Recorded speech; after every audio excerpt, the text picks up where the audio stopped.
जी के छोटे भाई उनको भी मिले, लक्ष्मण जी के भी गले मिले।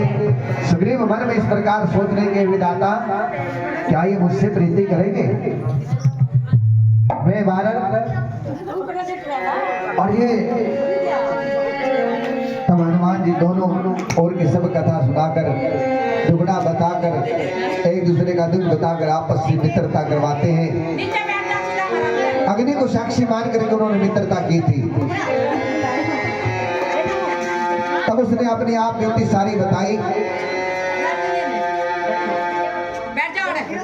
कि आप चिंता मत करो।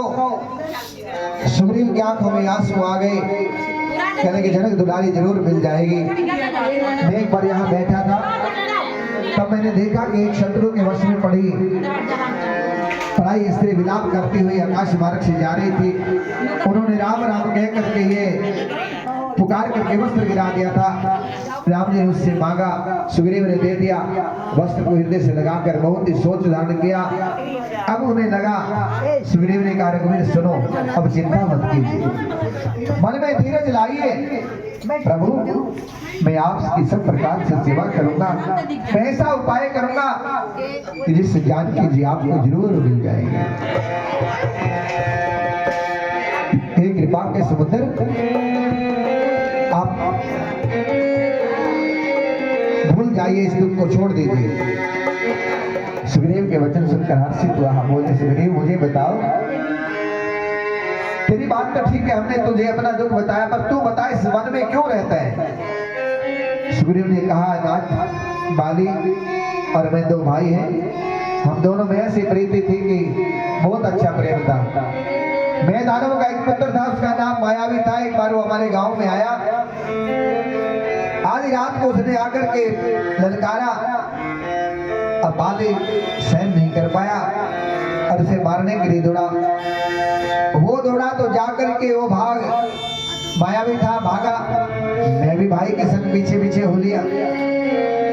अब उसने क्या किया प्रभु, वो मायावी एक पर्वत की गुफा में जा घुसा।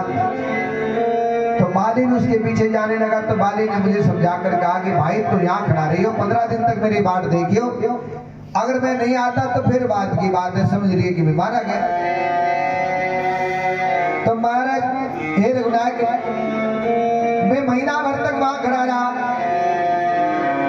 इंतजार करता रहा भाई अभी बाहर आएगा, पर भाई बाहर नहीं आया। वहां से खून की धार बाहर निकली। मैंने समझा कि उसने बाली को मार डाला।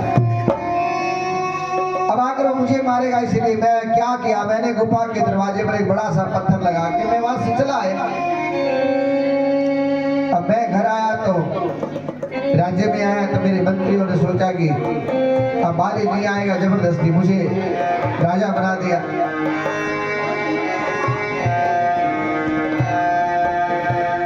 अब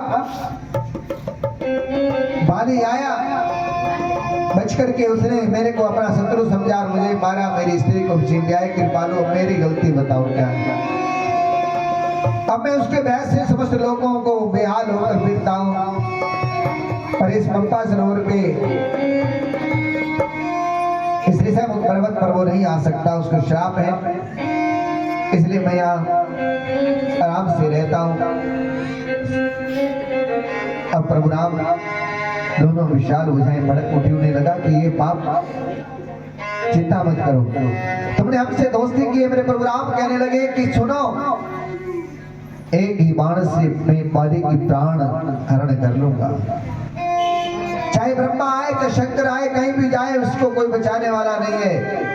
अरे वो मित्रता कैसी, जो दुख में काम ना आए, ऐसा दोस्ती कैसी, बड़ा पाप लगता है। आओ, जेना मित्र दुख होई दुखारे, तेरा ही बिलोकत पातक भा